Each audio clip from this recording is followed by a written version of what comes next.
Hi, this is Roger, thanks for dropping by. It's been raining since I got up.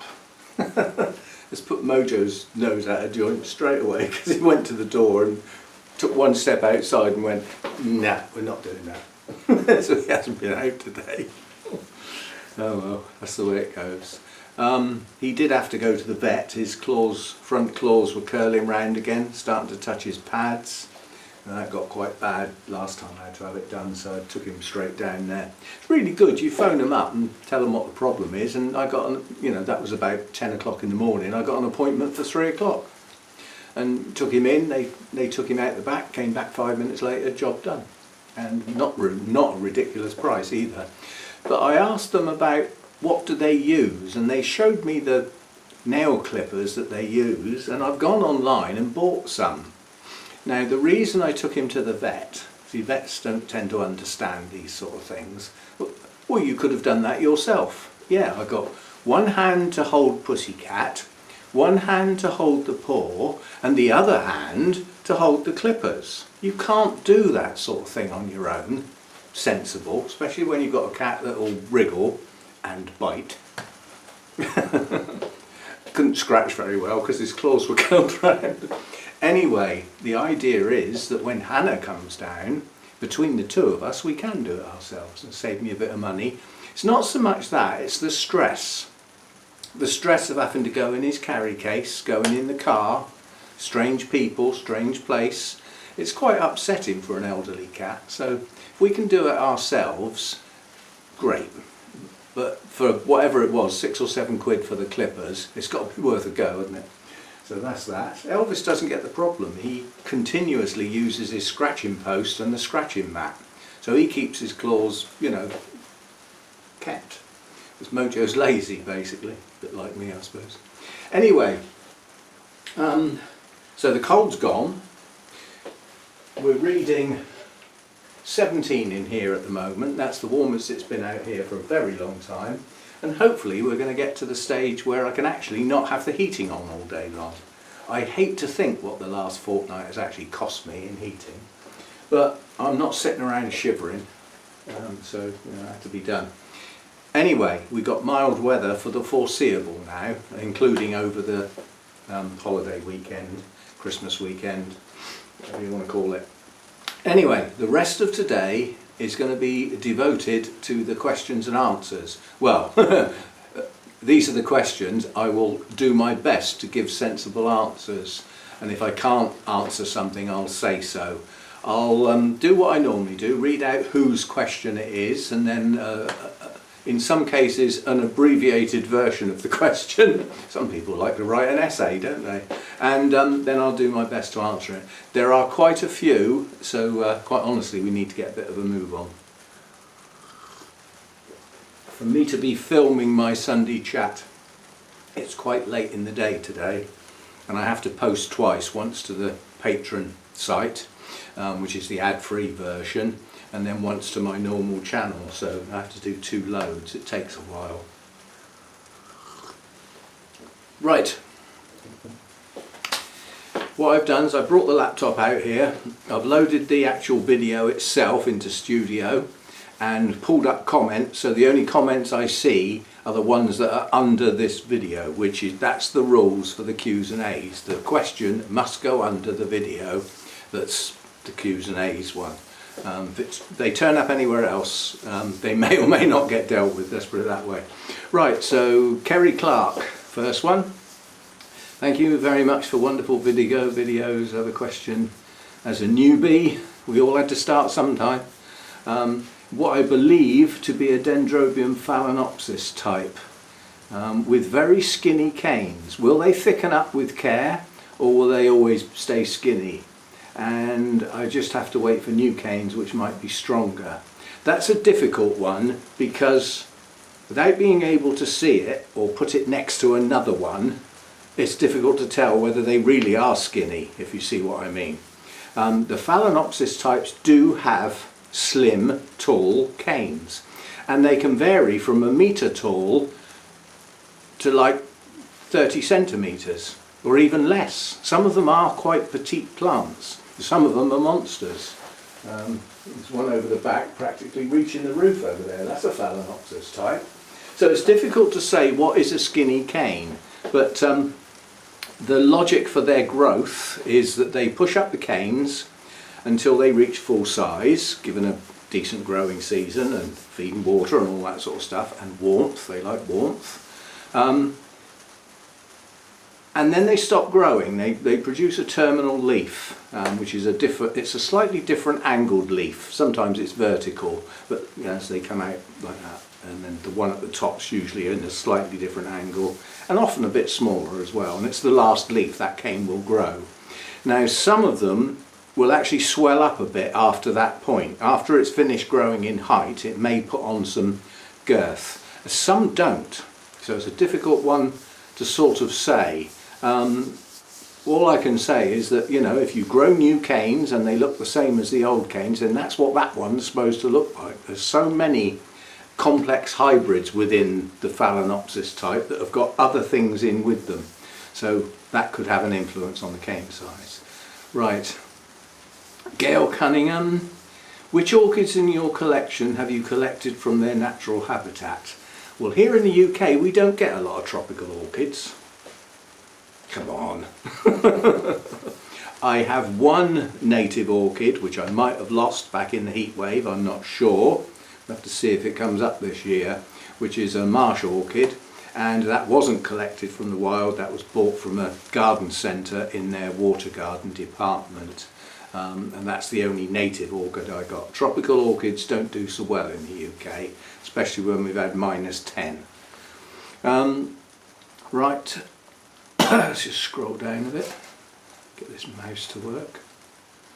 Where are we? Sorrel tea. I have many orchids of different genera, Phals, Oncidium, Alliance, Dendrobiums, whose new leaves seem to stay stuck together a lot. They stay folded. By and large they appear well hydrated. Any thoughts on what could be going on? Well, I get it on occasions. I won't say it's frequent. It happens most on Oncidium Alliance types, but I have had it on the ends of, you know, new canes on some Dendrobiums as well. I don't really know what directly causes it, but under normal circumstances, if you just gently ease your thumb into the base of the leaf and just gently slide it up, it will separate and it will then grow on to be a perfectly normal leaf. What causes it? I don't know. I don't get it often enough to sort of break my neck trying to find out either. Can't really help much on that one. I have experienced it though. Trish Bronk. I would like your thoughts on how the light feeding program you initiated a while back is progressing. You're thinking on it now, and what would you do differently? Is it worth a try? This is the K-Light, which is it's the MSU formula, but it's not, because basically it's the MSU formula with the NPK dramatically altered, leaving the N where it was and the P and the K down to virtually 0. So it's basically a different balance altogether, based on some theories which we've gone over before. I haven't got time to do that today. I started using that mid-season and I had a very strange growing season this year. So I can't really say emphatically whether it's made any changes, whether it's done any good, made it worse, made it better. I can't really say, but I will carry on using it. But I'll let you into a secret. I don't use it on its own. About every third feed I mix half of that with half of the old style MSU, which has got the P and the K in it, on the grounds that I'm still not happy in my mind that just not having any P and K is the best of ideas. I mean, the bottom line is, in the wild, orchids don't get much food at all, so they don't get much of anything. But my idea is that rather than virtually removing the P and the K, I give every third or fourth feed a half and half. So it's not getting the full MSU strength of P and K, P is quite low, K is higher than the nitrogen under the normal balance, but it puts some in there. So that's, but I can't say whether it's any better or worse at the moment. Right, that's that. Wanda Shaw. Hi Roger, what is the oldest orchid in your collection and which is your favourite? My oldest one, I could say, well, without looking at my notes, I don't know. And because I haven't got my mouse mat, I'm not fiddling around changing screens and getting my notes up. I'm just sticking where I am at the moment. I don't know. I suspect they may be one and the same. They may be. My Dendrobium hercoglossum is probably my favourite Dendrobium. And I've had it a long time. I think that I got that back in 2015, 2016. Can I get at it? Yes. It's not looking at its best now because it has dropped quite a few leaves. And it started its growth late. But you can sort of tell from the size of the plant it's been around a while. You could call it a straggly looking plant. The canes grow over a period of 2 to 3 years depending on growing conditions. I mean, you can see here some of these canes are still in active growth despite the time of year, and you eventually get leafless canes, and the mix of the two tends to give it a bit of a straggly look. There's a word in there that's right somewhere in amongst that lot. But it's a strange habit the way it grows, and that's what I like about it. It doesn't grow like most other dendrobiums because it grows on through the winter. So you get under normal circumstances, this didn't happen last year. I didn't get any new growths in the spring. I think it just reacted to moving house, and not getting the change in daytime temperatures had an effect on quite a few of my orchids. So it started its growth late in the year. Nonetheless, normally this starts its new growths in the spring as the temperatures rise and the day lengths increase. And those canes grow on through the growing season. They grow on through the first winter. They carry on growing through the second growing season and stop at some point after that, either during that winter or into the next season. So the canes grow for at least 2 years and sometimes as long as 3. Which is why they get so long. They don't grow that long in a single season. And this blooms, it does a mass blooming and then a couple of straggly blooms. But the blooms on it are probably my favourite Dendrobium. So yes, that's I've had that one a long time, a very long time. And as I said, it has one of my favourite blooms. It's an unusual bloom. It's they hang down, so obviously the canes become pendulous and the blooms hang down. So the only way to look at them properly is to get it up in the air so that you can look up into the blooms. And when you've got bright light above the plant, they glow. The light almost comes through the blooms. It lights them up. And that just doesn't happen with other blooms. That's probably why I like it so much. So that's that. Michael McCarthy, what are you up to? Have you given any thought to having a higher daytime temperature? Any word that has sentence that has higher in it has cost in it. So no. It's already costing me an awful lot to keep me warm without trying to keep these warm as well. The whole collection is going back a couple of degrees. I mean, my thermostat is set to 13 for the rest of this winter, which means it drops down to 12, goes up to 14 and averages 13. That's my nighttime temperature. During this cold period, the daytime temperature was only 1 or 2 degrees higher than that, and that was for having this door partly open, not changing the thermostat. Now, like today, my nighttime temperature would have been as per thermostat, but because the outside temperature is better, the temperature in here is currently 17. So I've got a difference between day and night. To actually get a daytime temperature of 18 to 20, as you suggest, which would be good, don't get me wrong, I'm not knocking it, that would be excellent, 21 would be better. would cost too much money. I can't justify it. The only way, I can see what you're getting at. He's suggesting that possibly we go down at night to say 10, and then the heating that's saved overnight gets used in the day to get a better differential. Quite honestly, there's an awful lot of mucking about. I've got to the point with the orchids now that they will have to put up with what they're given, and those that don't will either go to somebody else or they'll be out. Right, D. Maxwell. Is there any way to ensure that the bud bumps that are appearing on my dendrobiums, I presume we're talking nobly types, will become blooms and not keikis? Some of those ancient scrolls and runes, yay! I love it when one of my sayings catches on. That you mentioned in passing seem to indicate that that is a matter of the right fertilizer balance. Well, first of all, we'll cross that out of the sentence, because if we are in a winter period and you've got nubbins appearing, there shouldn't be any fertilizer at all, because the plant is resting. Just because the nubbins are starting to appear, it hasn't come out of its rest period yet. It's thinking about it at that stage. So my way with nobelies is that those bumps, in my case, have always become blooms. And I believe that's because they get good light in the winter and a drop in temperature from their growing season temperature. It doesn't have to be freezing cold for them to bloom, it just has to be different.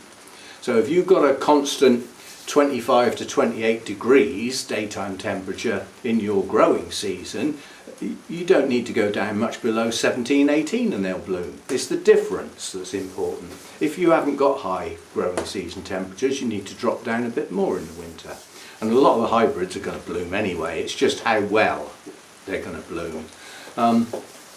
So I would say that given good light and a cooler winter temperature, you shouldn't get keikis, unless it's a more complex nobly hybrid that's introduced other genera in with it that have a tendency to go towards keikis.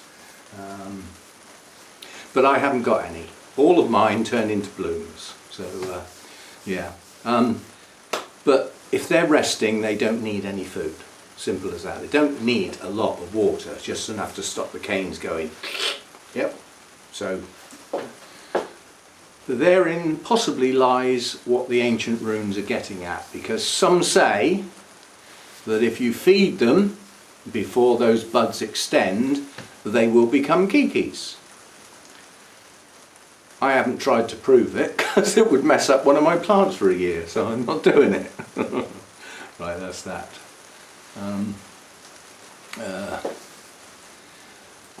I don't know how to pronounce that. Asa, Petrovic. What is the #1 orchid that you would love to have in your collection? So the implication is it's one I haven't got, and I haven't got one on the list.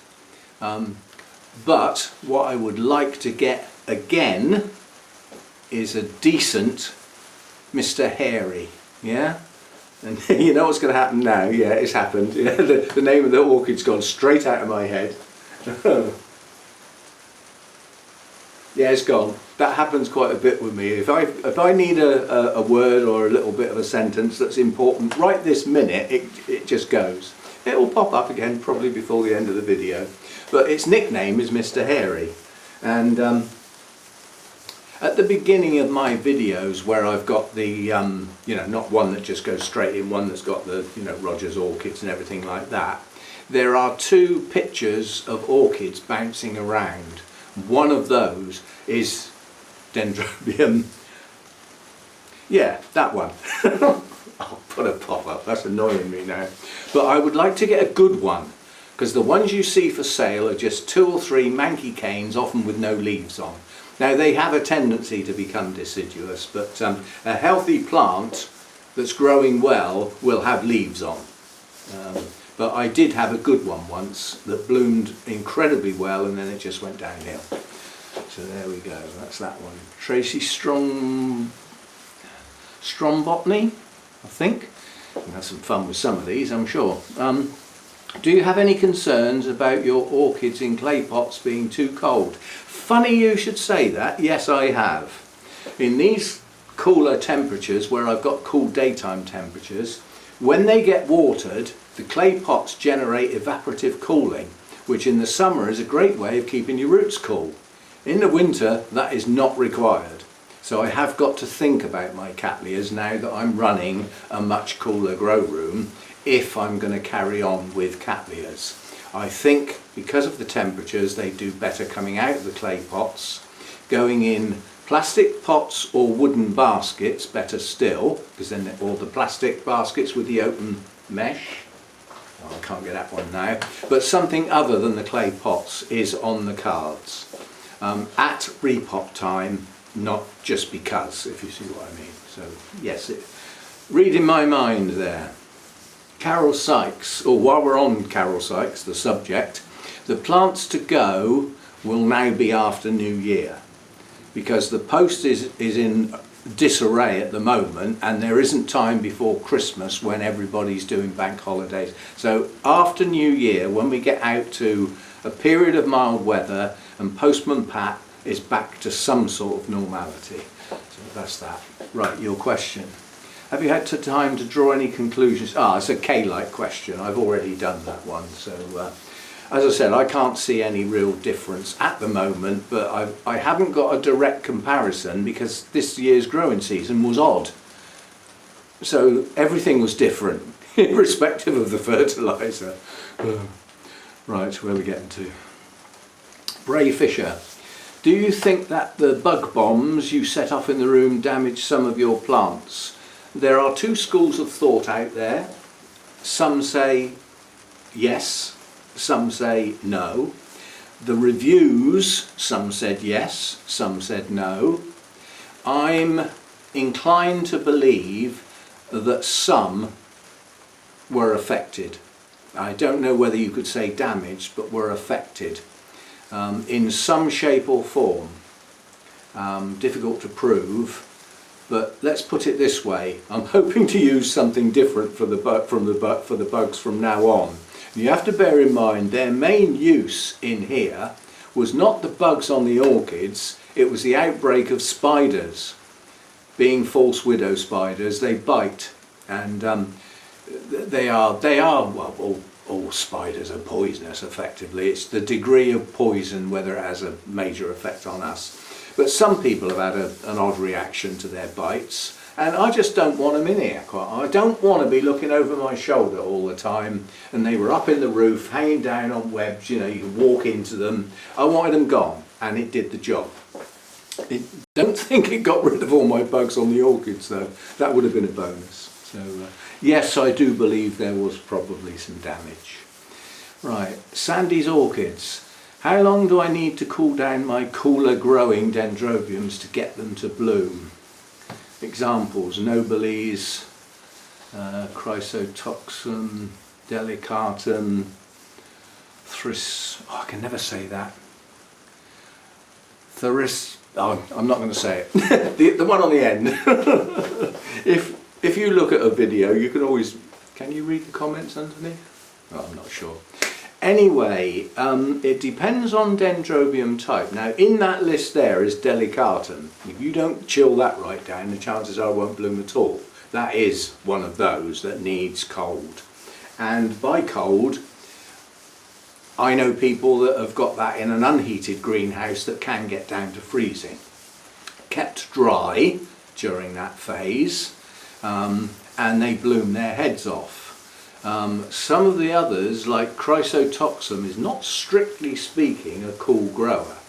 The winter period where it comes from is cooler. It's not what you'd call cool. So again, same with the Nobiles. It's not so much the actual temperature, it's the difference between the temperature in the growing season, and then as the days get shorter and you start easing off your fertilizer and everything, the temperature from there to where the days get longer and the daytime temperatures come up needs to be a reasonable amount less than during the growing season. So it isn't a definitive temperature that does it. It's more the difference. So it depends how warm you've been growing them in the growing season, really. But it is said that 3 to 4 weeks is enough. Under normal circumstances in the wild, the species would probably get 2 months plus, yeah, probably heading towards 3 months. So some sort of balance in there. But I would imagine if you haven't done it yet, your resting Dendrobiums, types, nobiles and whatnot, if you started now, it would still work. Right, where are we? Finn, is that Finn or Flynn? Do you know, on this laptop with this small font that I've got so that I can see more, the L's and the I's look exactly the same and they almost go like that. So Flynn, I think it is. Are you still using K-Light? Oh, it's another K-Light question. We've done that one. That's come up quite a bit, so obviously people are interested in that. I will revisit the subject. The Kawapinki, I love that name. From the Netherlands, Masdevallia hybrids, are they allowed to dry out a little or keep them moist all the time? Depends on your temperature and what media you've got. If I was growing my Masdevallias in small bark, which I think I may be doing in the future with no moss, then they would probably get virtually dry. But they get watered quite often because they dry quickly. If they were in sphagnum moss in here now during the winter, they'd probably take 3 weeks to dry out, and I wouldn't be happy about that because they're staying wet too long with the same water in the pot and not getting it refreshed. I've got a thing about this at the moment. In the montane forest where everything's like it is outside today, dripping wet all the time, mist, rain, fog, cloud forest, that hence the name. Everything's wet and dripping often, but it's clean water. And so yes, they're wet, constantly moist, but it's with replenished clean water. We don't tend to do that. You know, we have sphagnum moss in cooler temperatures, we get the plants soaking wet, and 2 or 3 weeks later it's still soaking wet. That's not ideal circumstances, so yeah. But in my other place, then I used to let them get nearly dry, but not quite. And sometimes you'd miss it. You know, sometimes you get a few days in that period between waterings where it's a bit warmer than normal, and when you come to water them, they're dry. So it should have been, they say, if your Masdevallia is dry when you water it, you should have watered it 2 days ago. Right, where are we? Christine. I have some Dendrobiums that are making new growths, phalaenopsis type hybrids, Victoria Regina, I'm not trying to say that, Amethystoglossum. I think that was a reasonable attempt at that, even though it's winter here. This happens. You will get plants that do odd things. Now, Victoria Regina does get a cooler, drier winter where it naturally comes from, and there are some deciduous trees around, so it could in theory get brighter light as well, but it doesn't get complete dry. And you have to think, like in the wild, like now we've just had what we would class as a cold winter, probably the coldest weather we've had for 10 years, well, which is normal. Yeah, where they come from, every now and again they must get a mild winter, yeah, and maybe they push up new growths when it's mild, and then if they get a cold snap it might cut them right back. But, you know, weather does funny things to plants, and plants in their makeup, in their DNA, their behaviour is based on averages that have been evolved for, well, longer than I've been around. Well, that's a long time. So should I still reduce watering and withhold fertilizer? They're inside, so not too cold for them. I would say if you've got a plant that is in active growth, it could do with a bit of food. Now, you say they're inside, so their growing conditions now might not be a huge amount different to the proper growing season. So you've got to do a balance. A lot of these plants come from a they're not really season, they come from a wet season, we'll call it, and a drier season. And if you're not giving them that, then they will have an average season that's neither.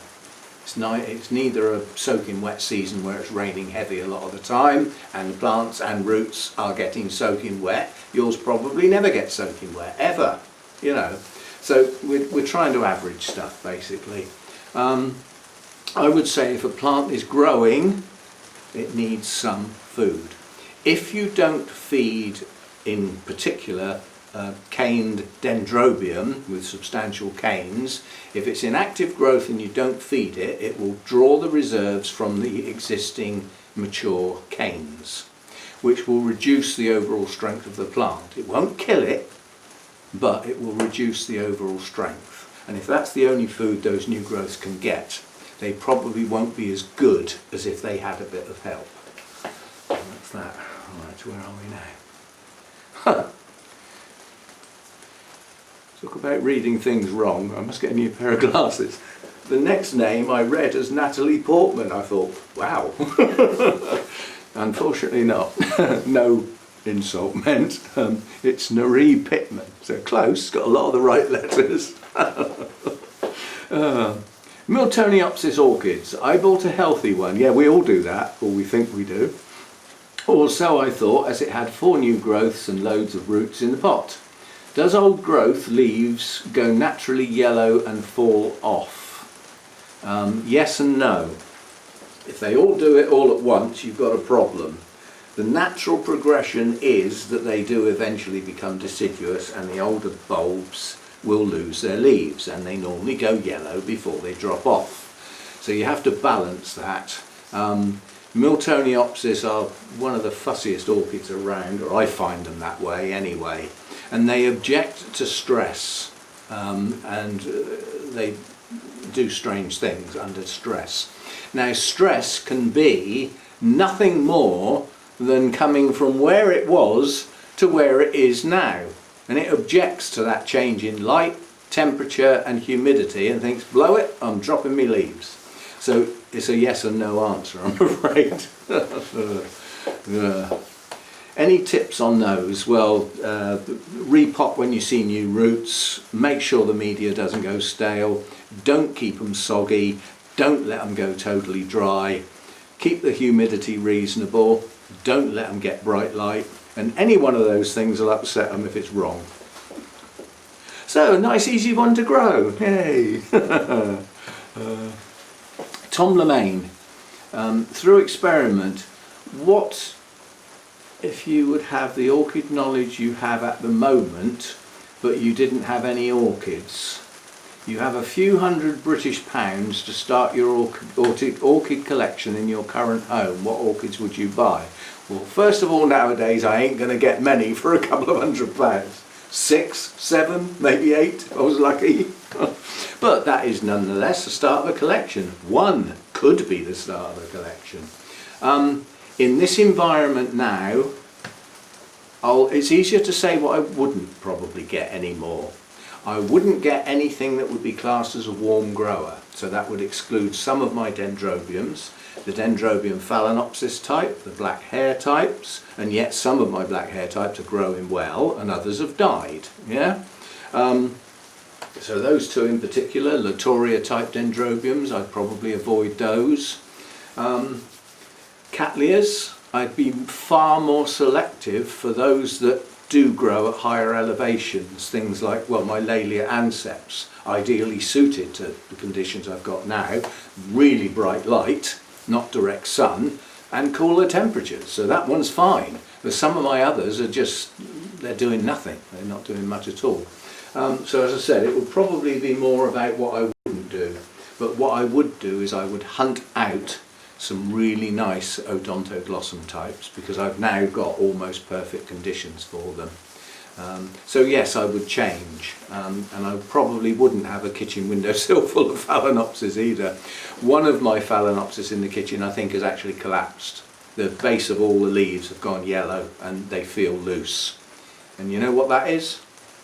That's cold, because there have been some mornings in this cold weather where I've come downstairs and the house has gone down to 12 degrees overnight and takes about 4 hours to heat up again where it's comfortable. So exceptional weather, and it might have cost me one of my really large phalaenopsis, maybe.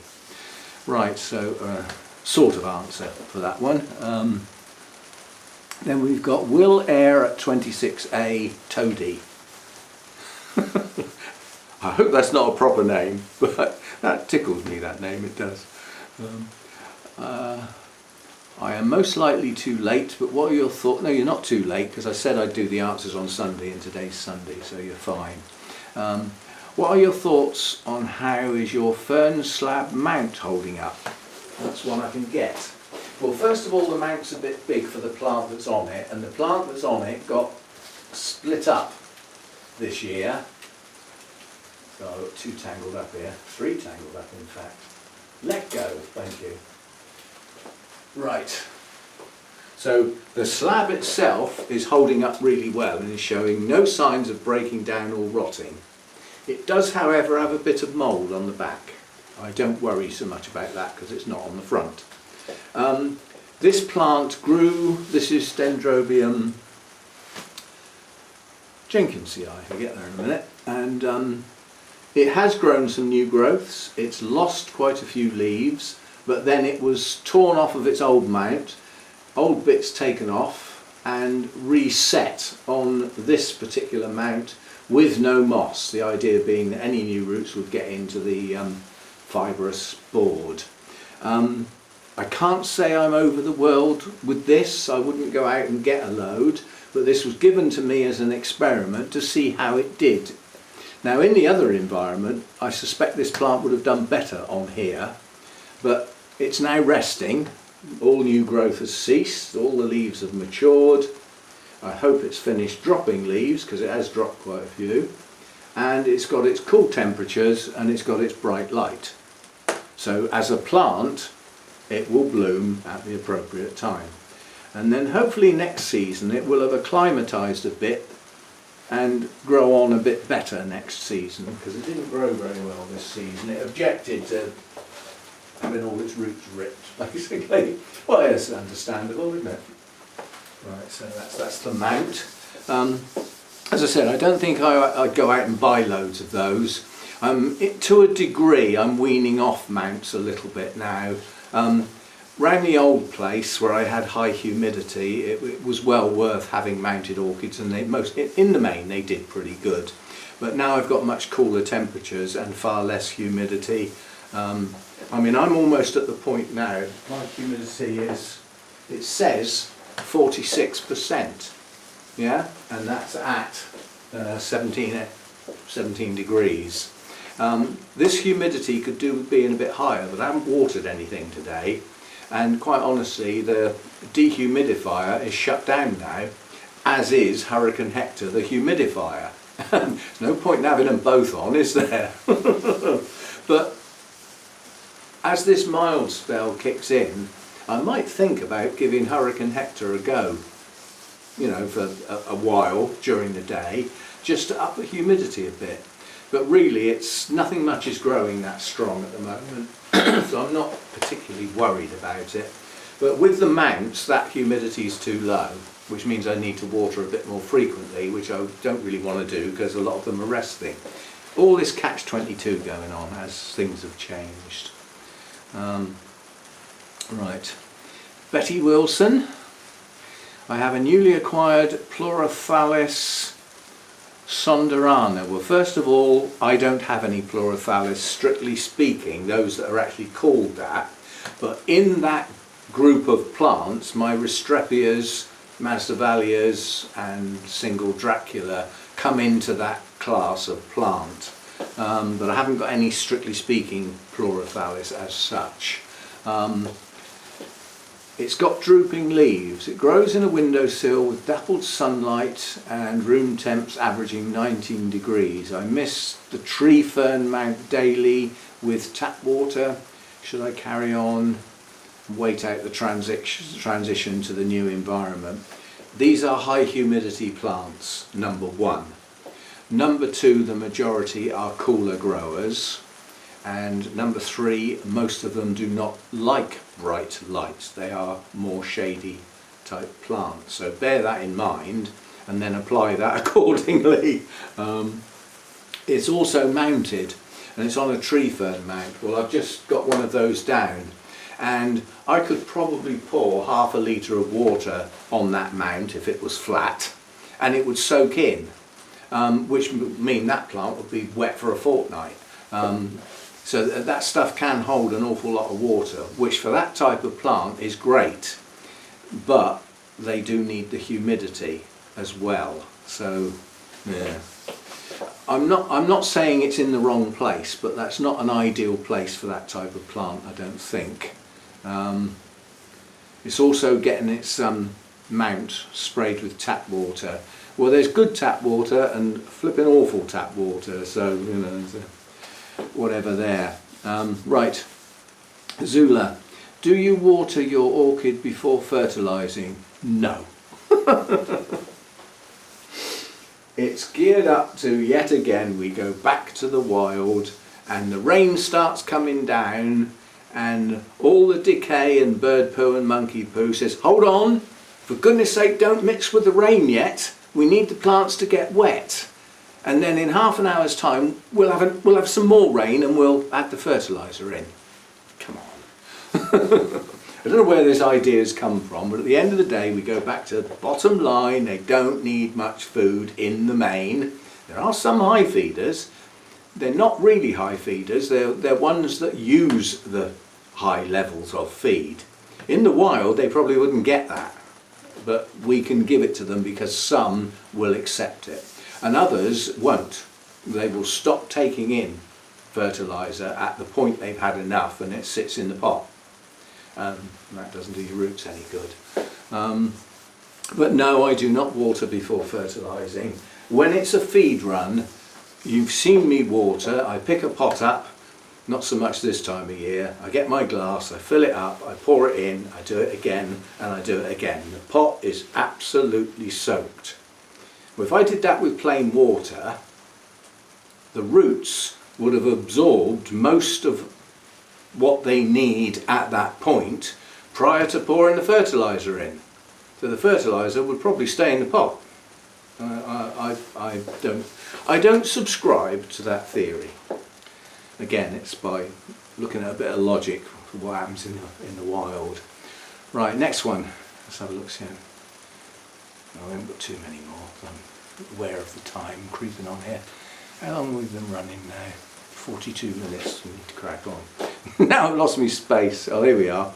Earthly spaces. Could you please tell about the care for Dendrobium phalaenopsis? What do they need to grow happy? Right. They, in their growing season, which can be continuous given the right circumstances, yeah, they come from warm, mainly tropical forest type environments, so they don't get bright light. They may get brighter light a bit in the drier season, but not to any great extent, and they don't really get a proper dry season where they come from.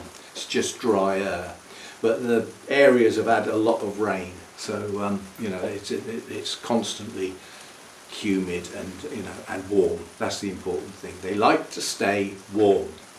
I would say if your actual phalaenopsis, not Dendrobium phalaenopsis types, are comfortable, then your Dendrobium phalaenopsis will probably be comfortable as well. They don't need bright light. They will tolerate a fair bit of light, and some say they bloom better in brighter light, but they also burn if you give them too much light. And again, if you haven't got the warm temperatures, the roots are very susceptible to rotting if kept wet in cooler temperatures. But strictly speaking, they shouldn't be in the cooler temperature in the first place, if you see what I mean. But if you can't help that, like here, yeah, mine hardly get any water this time of year, next to nothing. And that's, sometimes that's still too much. So they don't like bright light, but brightish light will sometimes help induce blooming. Don't keep them soggy. That really applies to most orchids, quite honestly. And if they're not in active growth, they don't need much water at all, and they don't need any feed. So watch what your plant's doing. In ideal circumstances, it will be pushing up new growths and maturing older growth. It will be doing something all the time. But when it's not growing, don't feed and don't give it much water, because it will just rot the roots. So go steady. And that happens an awful lot quicker if your temperatures are low. Right. Chris Schmitz, I'll probably pronounce that butchered, but somewhere near that. My twinkle buds blasted, what could be the cause? Well, if you find out, let me know, because so did mine.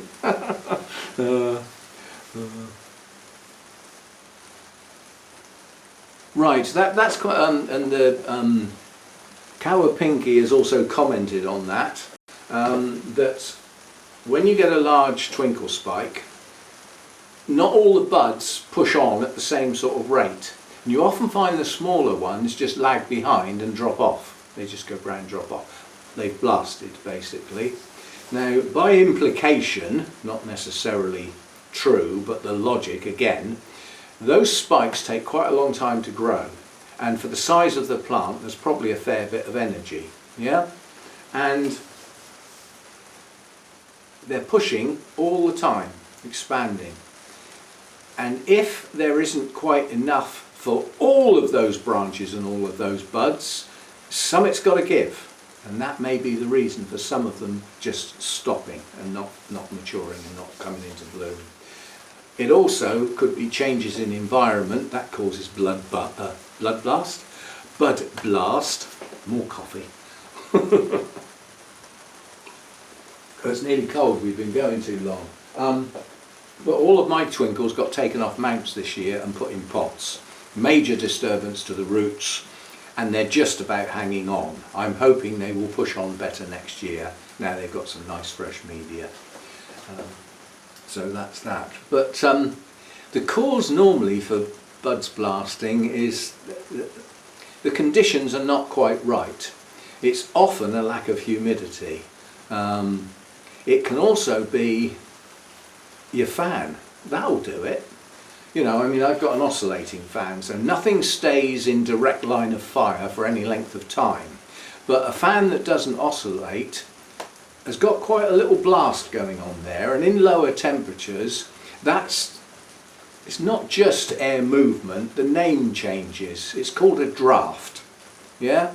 Because you're cooling the plant down when it doesn't need to necessarily, and that will cause buds to blast. And I've known that happen on, you know, quite a few occasions where in lower temperatures they're just too close to the fan basically, and the fan isn't moving. You know? So that can do it.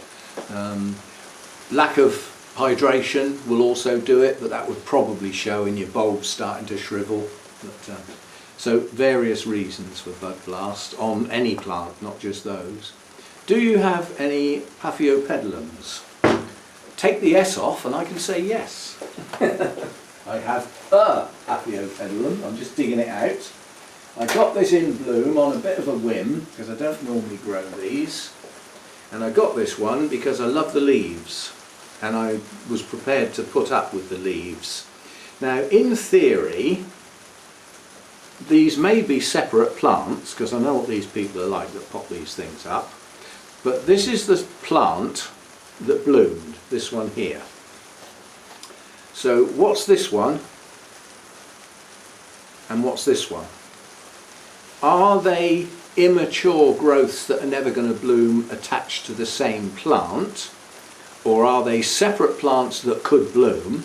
And I don't know, and until I get it out of the pot I'm not going to know. But I have one. It's called Paphiopedilum blackjack. It's even got a name.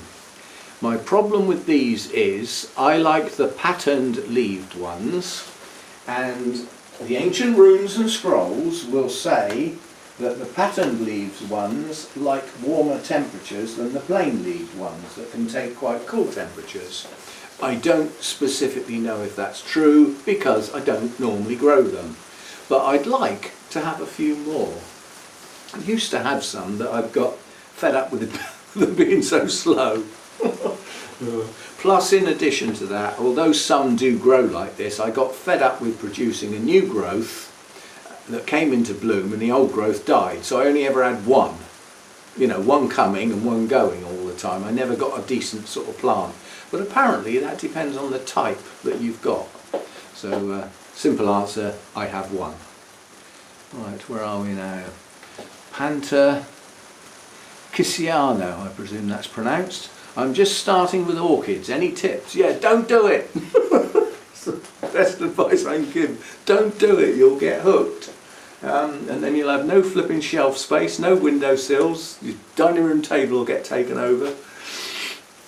I may exaggerate, but I've known people that have gone down that path. It can become a real, you know, thing that you just, every time you go somewhere where there's orchids for sale, you just have to have one. It can get like that. But any tips? What you get, the type of orchids you get, is totally dependent on where you're going to grow them. So you need to, it's like working backwards. Have a look at where you expect to be able to put your orchids, and then work out what type of orchids might do well in those environments, and then give them a go. But depending on what country you're in, you might decide, right, I'm going to grow these, and then you look round and you find you can't get any, so you might have to change your mind yet again. Martin, I can never pronounce that, Spijker, S-P-I-J-K-E-R. It's been around on my channel for donkey's years. Friend of Isa, I believe. I came across a page called Netflix, an English natural farm that could be a great day out for you. Check it out. They have lots of rare butterflies and great longhorn cattle. Right, I haven't got much interest in cattle, apart from the slices that come off the back end that go in my frying pan. Garlic, pepper, you know, paprika. The cattle don't seem to like it that much, but yeah, I've got no real interest in farm animals as such. But when you say they've got lots of rare butterflies, I'm wondering whether you mean our native butterflies, or it's like a butterfly farm, like a tropical glass house with lots of the lovely, you know, big sort of swallowtails and things like that. I'm not sure that's been spelt right, because I've got a feeling I've heard of something called Net Farm or something like that, that is an area around Cirencester somewhere, I think, Cotswolds, and it's a downland type place, and they do have a lot of our own rare native butterflies. It's on my list of possibly to go to one day, but I'm not walking around in fields trying to look for butterflies with those things with long pointy bits sticking out of their head behind me. Because believe it or not, they might look a bit big and clumsy, but they can outrun me, no problem. Anybody who thinks they can outrun a cow needs to think again. They can get a move on. And that was the last one. Jolly good.